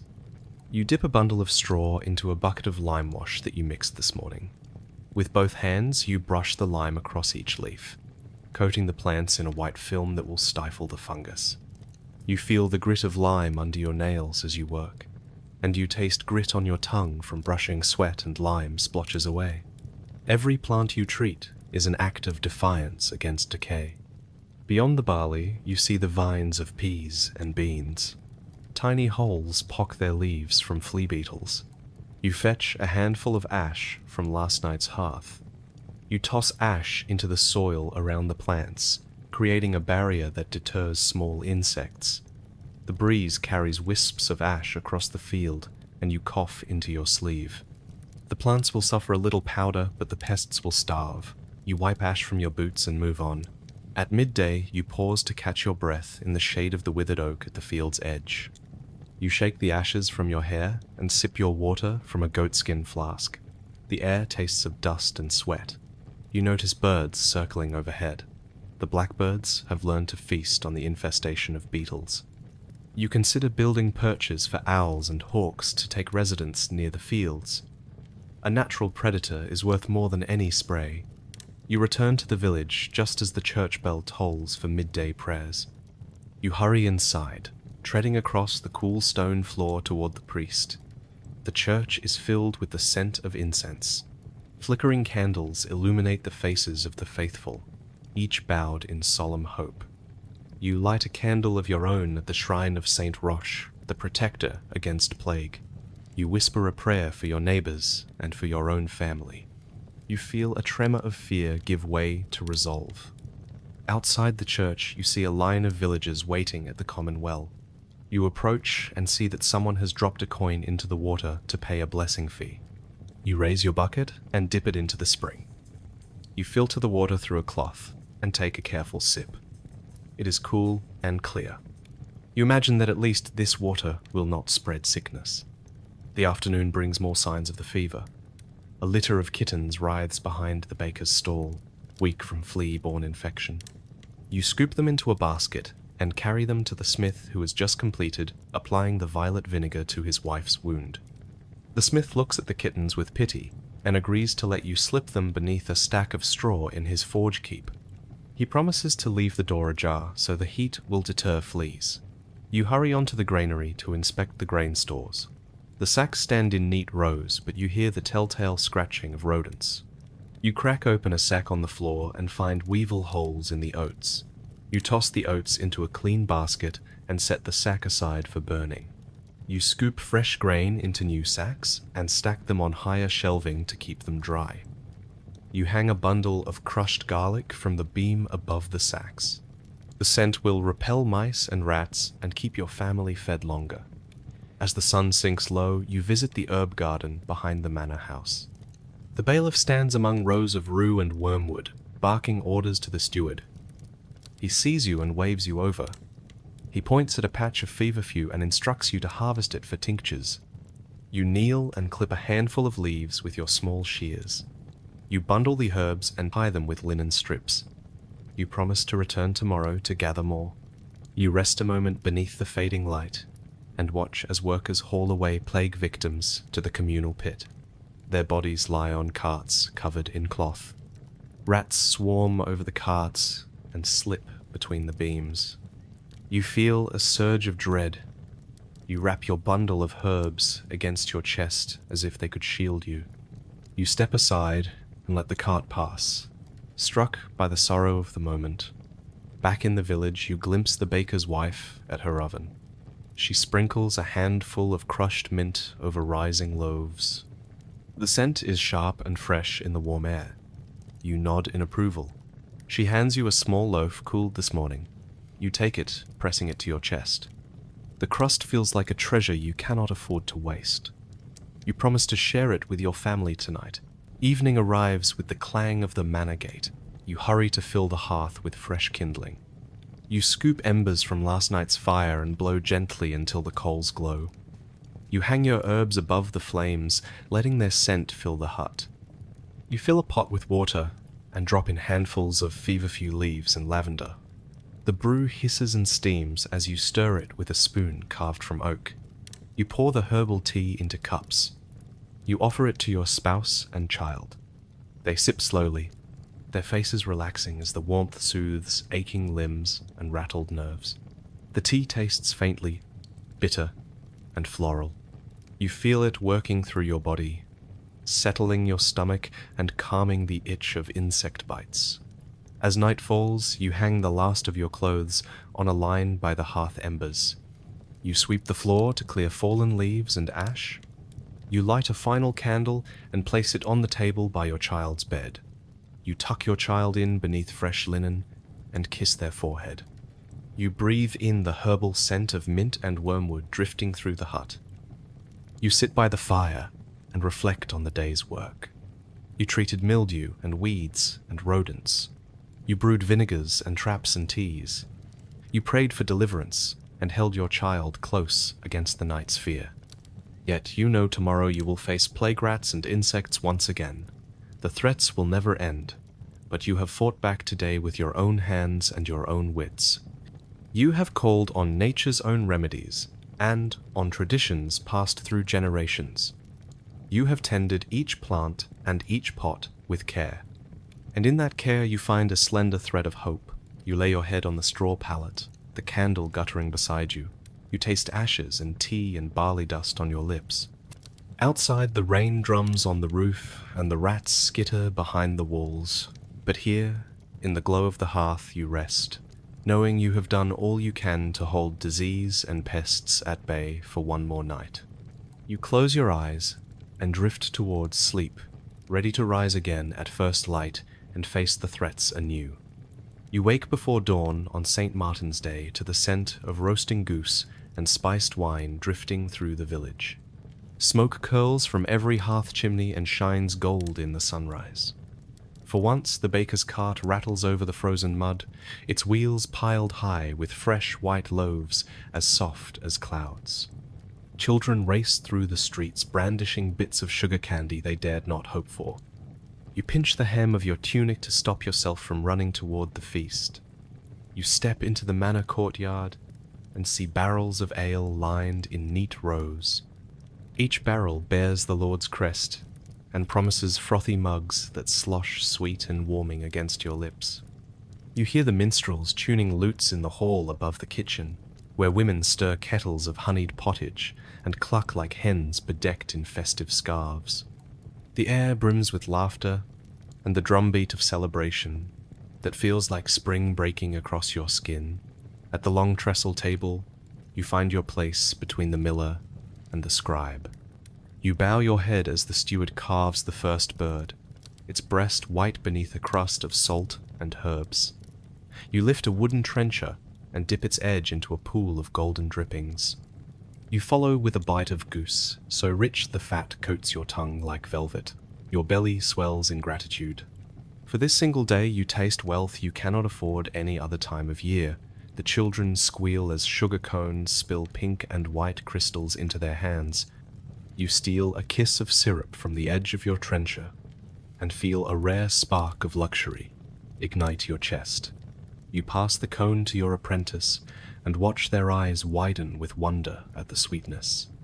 You recall months of barley gruel and stale cheese.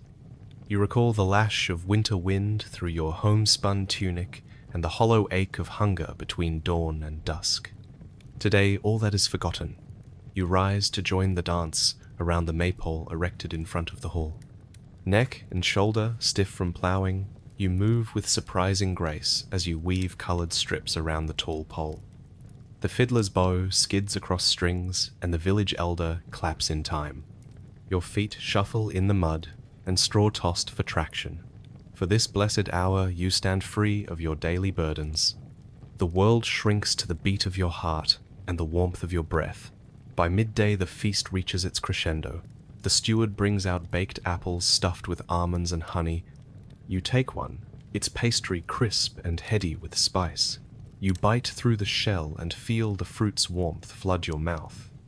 You close your eyes against the sunlight, trading the memory of bitter porridge and boiled turnips for this single moment of sweetness. A goblet of spiced wine follows and you swallow it deep, letting the carnival swirl in your veins. Then the bells toll for vespers and you step into the chapel where flickering candles illuminate stone walls, blackened by soot and time. The priest intones prayers for plenty and deliverance from hunger. You kneel and press rough hands together. You feel the rhythm of your pulse slowing as you lend your hope to the words. The flicker of candlelight shifts with each breath. You taste smoke and faith mingled on the air. After vespers, you return to the courtyard for the final rites of celebration. The stew pot is emptied and the barrels drained. You linger by the fire where embers glow red. You speak with your neighbor about the year ahead. You laugh and promise that next St. Martin's Day you will carve your own goose. You almost believe it. Then the sun sinks low and the flame in your heart dims. You remember that feast days are rare as hen's teeth. Tomorrow you will rise to ice crusted on the doorway. You will return to the field where snow melts into sucking mud. You will lift your hoe and plough beam and kneel in furrows that must wait for the thaw. You will taste again the cold porridge and the stale bread and wonder how you will make it through another season. On the morrow, the baker's cart returns to its lonely route, delivering rock-hard loaves salted for preservation. The barrels of ale drained at the feast lie empty under drizzly skies. The lords demand their share of grain to refill the manor stables, and your loft stands nearly bare. You head to the field at dawn with a leather satchel and your labourer's tools. You kneel in frozen soil to clear weeds grown hungry under the snowmelt. You tug at the roots with numb fingers and feel the ache in your back deepen as you lean into the earth. You taste the chill on your tongue as your breath clouds before you. You think of pigeons at the dovecote, now gone because the manor decided the birds were too costly to feed all winter. You remember the taste of fresh meat on feast day and compare it to the skimpy rations of salted fish that sting your throat now. The contrast slams into your senses like a hammer blow. You return home at midday to a bowl of watered-down porridge. The pot holds little more than barley and thin broth. You stare into its grey surface and wonder if the meagre fare will keep your bones from seizing in the frost. You tear off a hunk of crusty bread and crumble it into the bowl. You swallow without tasting and force yourself to step outside again. For 40 days thereafter, the church decrees fasting. No meat from Monday through Saturday. Fish only on Wednesday and Friday. You rise on Ash Wednesday and feel the hunger sharpen your senses. The scribe at the manor holds out a single fish head as your portion. You swallow it in one gulp. The bones scrape in your throat. You hide the taste of vinegar and salt from the neighbors who watch with pity. Throughout Lent, you see others carve away their rations to meet the fasting rules. You watch the baker bake whole grain loaves because refined flour is forbidden. You bite on a loaf twice your weight and chew its dense crumb until your jaw aches. You taste the bitter crust as penance for your sins. Each bite reminds you that even scant forgiveness demands sacrifice. After the fast comes rogation days, when you must carry heavy crosses through the fields to bless them against storms and pestilence. You plod behind the priest, carrying a cross weighed down with bells. Each chime rings through your bones. You feel the ghost of feast day joy vanish in the howling wind. And then the single season you live for arrives. The harvest. You stand in fields of golden barley beneath a sun that finally warms your blood. You bind sheaves by hand until your grip bleeds. You tie stooks of grain and stack them for threshing. For a week, you taste the sweat of labor and the promise of plenty. Grain rains into sacks beneath the flails and the smell of chaff drifts in the air. Yet if storms arrive early or rains refuse to cease at harvest time, the yield shrivels to dust. You watch your fellow peasants curse the heavens as their stooks sag under mold. You taste fear as you imagine lean months ahead. You remember how a single bad harvest 2 seasons past cost entire villages their seed for next spring. You felt famine claw at your door then, and you know the craving for bread never truly leaves you. By Michaelmas the feast returns once more. You break the fast again with goose and wine and sugar, sweet pastries made from the paltry almond supply. You taste a sliver of almond marzipan and feel the world soften beneath your tongue. It is a miracle that something so small can spark joy in a hardened heart. Then again, you return to the fields to feed beasts and repair fences. The orchard yields only a few apples under the frozen branches. The coop offers 3 eggs. You brood over the meager gifts of a year balanced between feast and famine. In those moments, as you scrape the last turnip from the ground, you remember every feast you celebrated and every fast you endured. You taste each in your bones. You know that a single feast day can carry you through months of hunger and cold. You know that a single bad harvest can end a household. You move forward between those 2 extremes, celebration and starvation, knowing that your survival depends on the fleeting miracle of plenty and the grim endurance of hunger. You wake before dawn to the distant clash of steel on wood and the howl of hunting horns. From your hut, you see torches bobbing along the ridge, where raiders pour through the border forests. Their banners are ragged and blackened by fire. You grab your cloak and slip outside to find smoke rising over your neighbor's barn. The threshing floor smolders, shattered by flaming arrows, lofted by riders you dared not imagine. You dash to the fields and catch the silhouette of mounted men spurring through the furrows. They brandish curved swords and laugh as they slash your crop stakes. You flinch as one raider sweeps up a stack of sheaves, your sheaves, and tosses them into his saddlebag. Each stolen stack feels like a broken promise of next season's bread. You stand frozen until the torches vanish into the night, taking your harvest with them. Morning brings worse tidings. A detachment of the Lord's knights and their men-at-arms thunder into the village square. Their cuirasses gleam in the sun, but instead of protection, they carry a new terror. The seneschal proclaims that every able-bodied peasant must provide supplies and carry arms for the king's war effort. You are marched past the smithy, where your single iron pike is handed over and deemed woefully inadequate. You receive in exchange a crude spear of ash wood and a pair of leather reins to haul the baggage train. You join the conscript column at the edge of the woods. The officer yells at you to shoulder your pack and fall into line. You lift the canvas sack heavy with a loaf of black bread, a water skin, and 2 salted herring. You curse the meagerness of your kit as you shoulder it and step onto the muddy road. Behind you, the manor horses clip-clop toward the distant border camp, dragging carts full of grain, livestock, and any scrap of wealth left in the village. The forced march begins at a brisk pace. Your boots sink into churned mud and shingle, sending pain up your calves with every step. You breathe the dust of the road and the smell of manure from the wagons in front. A boy who joined at the muster collapses beside you, leg trembling under the weight. The officer kicks him to his feet. You help the boy stagger back into line, praying you will both make it to the camp alive. By noon, you trudge past burned cottages and shuttered huts. Each burned door and broken window reminds you of raiders who slipped past these same roads. You hear that the war has drawn mercenaries from across the sea, men who answer only to gold and kill at a whim. You shiver despite the sun's heat. You swallow dust-caked air and taste grit on your tongue.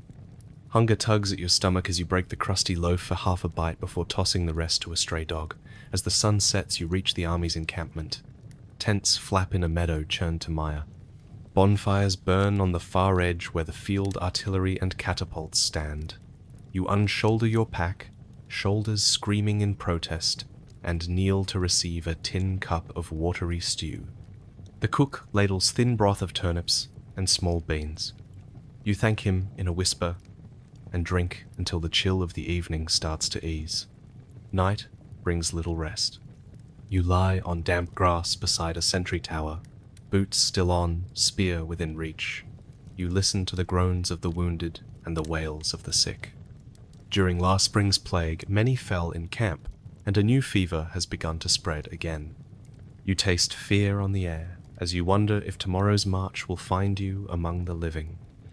At dawn, the officer's horn calls you back to line. You rise with stiff joints and shoulders bound in ache. You shoulder your spear again and slip into formation behind the army's standard. The banner of the realm flutters above you, a reminder that your life now belongs to a war you did not choose. You step forward onto the road once more, each footfall a beat in the march of thousands. You march for days toward the border fortress. Forage parties sent ahead return empty-handed and beaten. You see ragged detachments scavenging for roots and leaves to stave off starvation. You taste bitterness in your mouth when your ration of hard biscuit runs out and you are forced to chew a piece of leather from your pack for flavor. Each swallow tears at your throat. When at last you glimpse the fortress walls, you feel a surge of terror and relief. The fortress bristles with archers and sell swords. Gates clang open to admit wagons of grain for the garrison.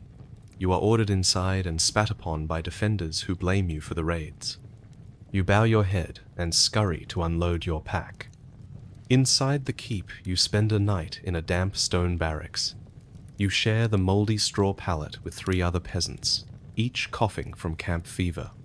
You huddle together beneath a thin blanket and count your blessings that you still breathe. Outside in the courtyard, you see the tip of the foe's banner shimmering in the dawn haze. The war looms closer than ever. By the 3rd day, you are ordered to march out with the vanguard.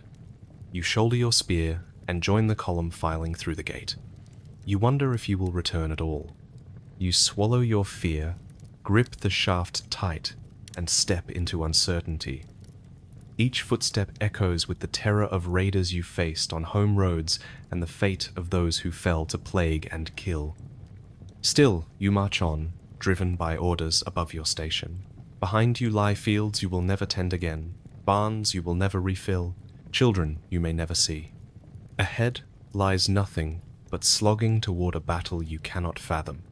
And yet, you march into the haze, a single peasant among thousands, each bound to the terror of raiders, war and forced marches beyond the borders of home.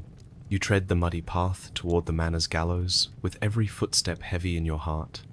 The scaffold looms against a grey sky like a jagged tooth ready to bite.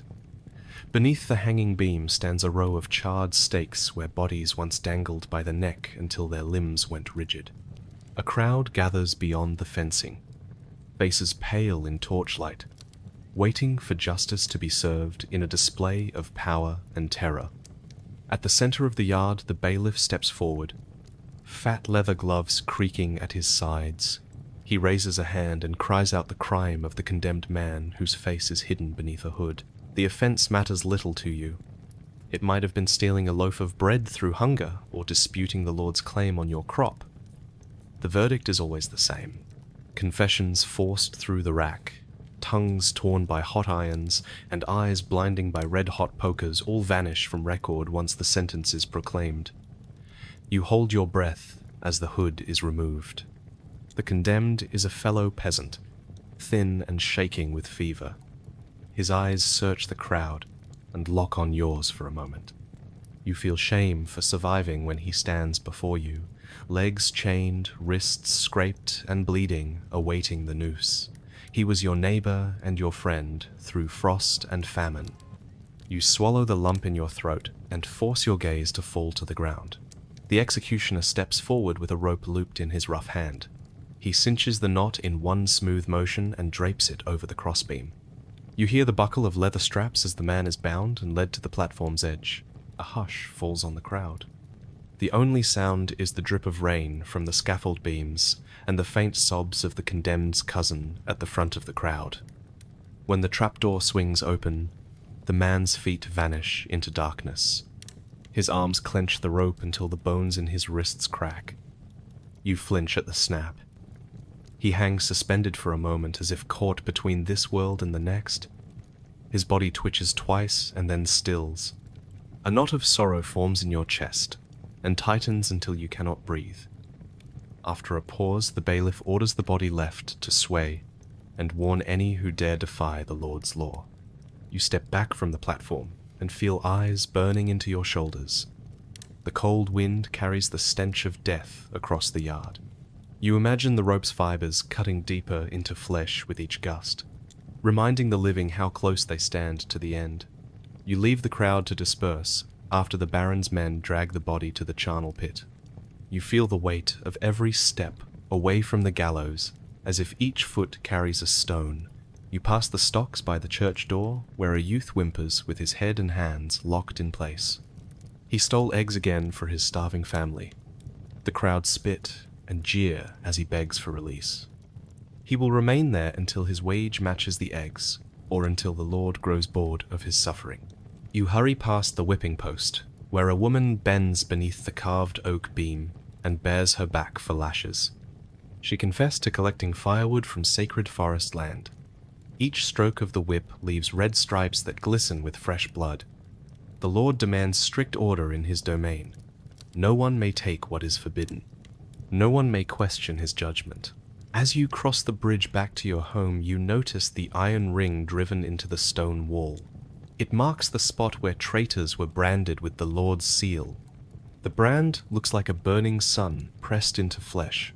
You imagine how its heat seared skin and flesh until the brand held fast. You pass without touching the ring, convinced your hands must stay clean if you hope to avoid the Lord's wrath. That night you sit by the hearth, hands trembling as you stir the scant porridge. The child sleeps in the corner, too young to understand justice by hanging tree. You fill 2 bowls and push one toward your spouse. She nods in thanks, but her eyes tell a tale of dread. You both know that an unlucky word, a stolen loaf, or a stray witness could be enough to earn a place beneath the gallows or in the stocks come dawn. The next morning you rise to new orders. The bailiff summons every man able to work a saw and carry timber. The manor's grain silo needs repair after a storm's wind tore away the thatch. You shoulder your axe and join the forced labor line, leaving your own plot to wilt without care. You watch the gallows crossbeam from the corner of your eye as you hew beams. You know your body could easily take a punishing blow should you falter. The master mason stands by with whipcord in hand to remind you that mistakes cost more than sweat. By midday you work faster, fear driving every swing. You measure and cut wood at a pace that leaves your back screaming. You lean against the fresh beam and wipe your brow. You wonder if your ancestors ever faced such relentless justice. They may have carved ruins for other lords, but never with stocks and gallows always looming. That evening you return home, shoulders raw from hauling beams. You find a small gift on your doorstep, a single egg wrapped in seaweed and sea salt. It lies next to a rough note scratched on bark. The stranger's gift holds a message of defiance. He thanks you for your kindness in the field and encourages you to endure. You cradle the egg and press it to your heart. You vow that you will survive this Lord's justice. You will live to see a day when the trees rise against the gallows and the stocks lie broken in forgotten dust. In the dim light, you light a candle and place the egg in a bowl. You whisper a prayer that tomorrow's justice will be tempered by mercy. You cover the egg and slip beneath your blanket. You taste fear and hope mingled on your tongue. Outside the hut, the wind rattles at the door.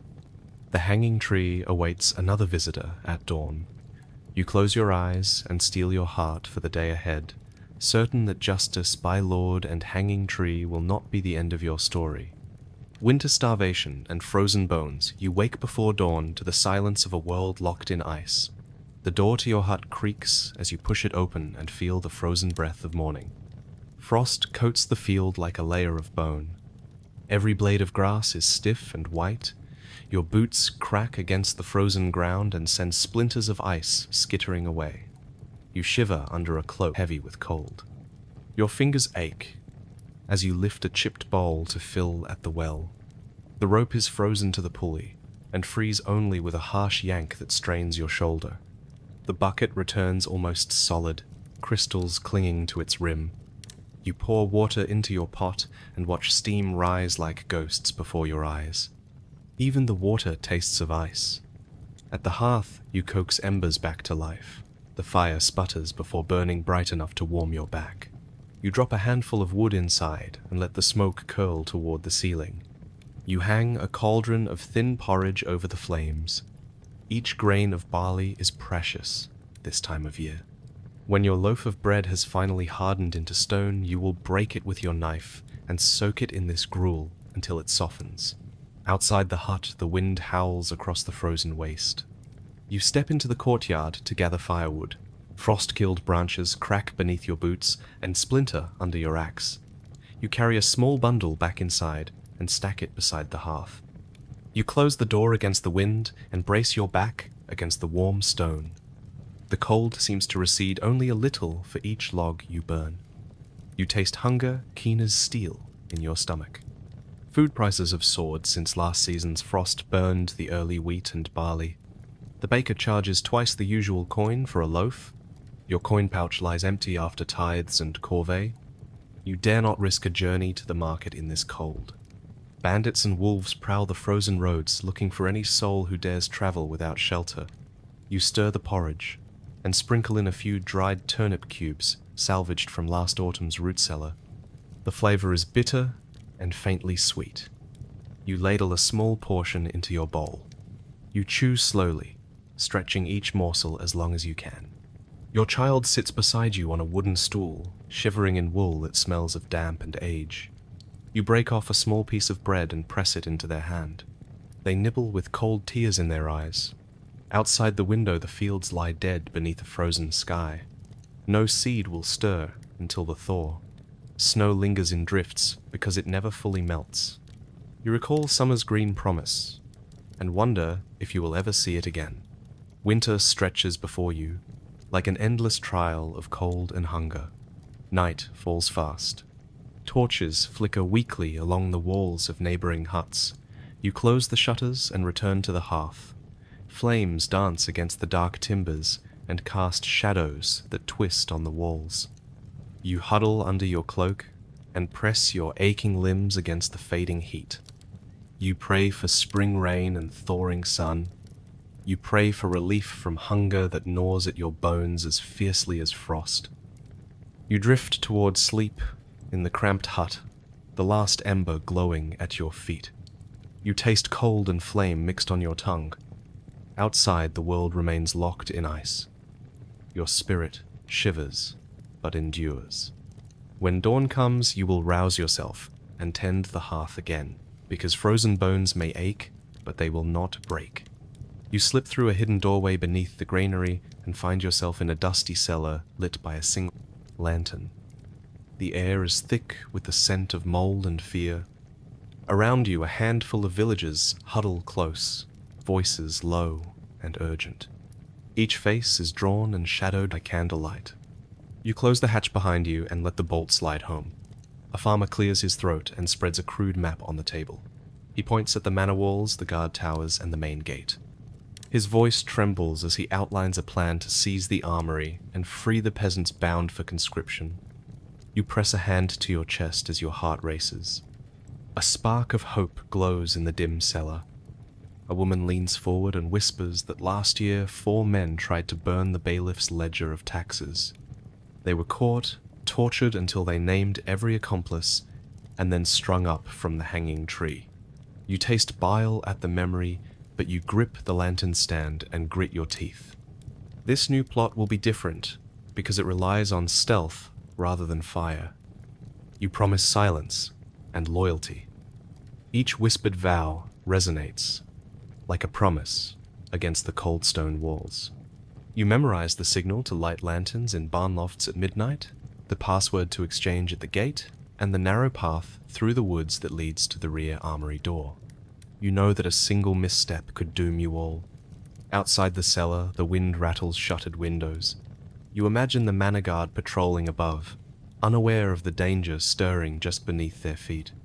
You picture yourself creeping through the stables, unlatching the door to the armory, and passing swords and pikes hand to hand. You see the moment when peasants rise from their hammers and plows to stand together against tyranny, but you also remember how the last uprising ended. You recall the screams that echoed through the village when the knights returned with ropes and whips. You remember hiding under your bed as they dragged men screaming into the snow. You remember the sight of scaffold planks stained with blood. Your stomach twists at the memory of broken bodies lying silent in the courtyard. The farmer closes the map and looks each of you in the eye. He reminds you that courage alone cannot win the day. You need supplies from the blacksmith and a distraction at the forge where sparks fly and flames roar. You need the shepherd boy to release the flock into the manor fields at dawn so the guards chase sheep instead of rebels. You need the midwife's herbs to distract the steward's wife and keep her from summoning soldiers. A hush falls over the group as each member contemplates the risk.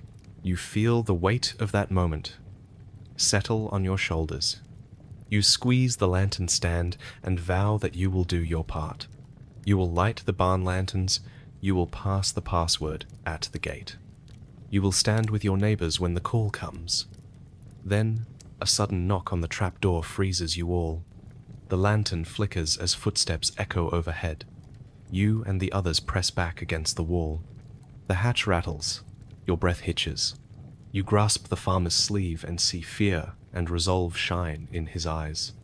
A moment later, the knock vanishes. Silence returns. The lantern's glow seems brighter now. You realize that the plan must move forward tonight, or vanish forever. The glimmer of revolt pulses in your veins like a heartbeat. You whisper a final vow and slip away into the shadows, carrying hope and terror together in your chest. You wake before dawn once more, every muscle screaming protest from the endless labor you have endured. Your shoulders feel fused to your back. and each movement sends jolts of pain through your arms. You sit up on the straw pallet and flex your fingers until they tingle with blistered flesh. Your throat cracks with a parched rasp as you swallow against the bitter taste of yesterday's porridge. You swing your legs over the edge of the pallet, and your feet hit the cold floor. You hobble to the hearth and coax embers back to life beneath a small pot of barley water. The steam rises in pale clouds and curls around your face. You cup your hands to the warmth and try to ease the chill that never fully leaves your bones. You taste grit and smoke on your tongue as you sip the thin broth. Outside your hut, the dawn sky glows pale and unforgiving. You pull on stiff breeches and a tunic stiff with dried mud and sweat. Your cloak clings damp and heavy against your shoulders. You slip on wooden clogs that pinch your toes, but at least protect you from the freezing ground. Every step is a test of will as you trudge toward the fields that await your toil. You arrive at the plough stand where the oxen wait, their breath steaming in the early light. You shoulder the beam of the plough and lean into it until the share clicks into the furrow. Your back bends with the weight, and your arms shake under the strain. You urge the oxen forward with your voice, a sharp hiss that carries more fear than strength. The plough tears into the frozen earth with a crack that echoes in your bones. Each step you take drags through ice-hardened soil and leaves your legs trembling. Your hands grip the beam so tightly that your knuckles shine white. You taste iron on the tip of your tongue, the flavor of sweat and fear. Hunger gnaws at your stomach, a living thing that will not be silenced until your next thin meal. By midday, you reach the weeding beds where weeds have sprouted in the few hours since last sunup. You drop to your knees and yank at roots with raw hands. Your fingers slip on the cold soil and tear fresh wounds that burn like fire. You bite back a cry and pull harder until the roots snap free. You fling the weeds onto the compost heap and rise, your legs stiff from kneeling. The sun climbs high enough to burn through your cloak, but brings little warmth. Your clothes cling to your back and belly with sweat and mud. You wipe your brow on your sleeve and taste salt and clay on the cloth. You take the last of your rations from your poocher crust of stale bread soaked in the morning porridge. You nibble a bite and swallow it in a single gulp. The bread is cold and bland, but fills the hollows in your belly for a few precious moments. You trudge to the barn for a short break and find your neighbor huddled beside the livestock. Their eyes are sunken and haunted from the plague that stalked the village last season. They rub a piece of dried turnip between their teeth and pass you half. You take it in grateful silence, knowing that sharing what little you have is the truest sign of community in this harsh world. Back in the yard, you are called to corvée duties on the manor road. You heft a shovel onto your shoulder and join a line of laborers. Each must dig out mud ruts and refill them with gravel hauled by cart. You swing your shovel with every ounce of strength you can muster. The gravel crashes into the ruts and compacts under your boot. Your heart pounds with each blow through work that serves the Lord far more than it serves your own survival. When the horn at the manor gate signals the end of duty, you stagger back to the village. Your sides ache with every breath, and your legs tremble under the weight of unmet fatigue. You limp past burned granaries and empty fields, each a reminder of past raids and future uncertainty. You taste ash and smoke on the breeze, the scent of loss that clings to everything. In the evening, the village gathers for the weekly market. You carry your last few eggs to trade for salt and onions. You stand at the stall, glancing at the price of each trade. You swallow your pride and leave your neighbor to barter for you, splitting the salt and onions between your households. You walk away with half a spoonful of salt and a single onion over your shoulder. You know it must last until the next sunrise. At home, you light a small fire beneath your cauldron and chop the onion into slivers. You toss it into the water and let it simmer until the broth turns sweet and fragrant. You break the eggs into the pot and watch them poach in the rising steam. You ladle a bowl of the onion and egg soup and carry it to the table. The first spoonful burns your throat, but the warmth spreads through your chest and calms the hollow ache. You sit beside the hearth with your family and pass the bowl from hand to hand. Each swallow tastes of survival and solidarity. You press your hands to the bowl's rim and draw strength from the shared meal. You remember the days of abundance and the days of famine. You think of the 4 seasons you have endured and the countless rises before dawn to stare down the cold and the hunger. By candlelight you reflect on the trials of a medieval peasant. Cramping muscles sewn with pain from dawn till dusk, raw throats that rasp on meager rations, frozen bones that ache from winter's bite, the threat of lords' demands and the lash of serfdom. Raiders on the road and forced marches to war, plague in the barn and famine in the fields. Yet, despite every horror, you still breathe and still carry on. You rise from the table and clear the bowl. You wipe stray drips from the rim and hang it beside the fire to dry. You patch your cloak where it ripped on a thorn. You oil your clogs with leftover lard. You set aside your tools for tomorrow's labors, because you will rise again and face the same world. You shut the door against the night's chill and brace your back against the warm stone. You lie down on your straw pallet and tuck the blanket around your shoulders. Your family settles beside you in the flickering glow. You take a deep breath and taste sweat and smoke mingled with the faint sweetness of onion and egg. You close your eyes and feel every ache and every victory pulse beneath your skin. In that moment, you know this life was never meant to be easy. Each sunrise brings new trials, and each sunset offers scant rest. You know that any stranger's story of comfort and plenty would seem like fantasy to you. You know that if a single day can twist your body and test your spirit, you would not last more than a sunrise in this brutal existence. And yet you did last. You faced the world's cruelty and bore it with bowed head and stubborn heart. You tilled the earth and fed your family. You weathered plague and famine. You endured the lash of unjust justice and the clamor of war drums. You wore calluses like medals and scars like badges of honor. You drift into a restless sleep, bones still humming with sweat and pain. You dream of furrows turning green with spring and fields alive with promise. You dream of times when hunger will be a memory and warmth will be more than a hearth's gift. You dream of a future where your children will taste bread without fear and warmth without cost. But until that dawn arrives, you remain here, a peasant whose body bends to the soil and whose spirit bends to survive. You would not last a day in any other time or place, but you have lasted this long, and in that alone you have earned the fierce pride of every sunrise you have broken in this harsh world.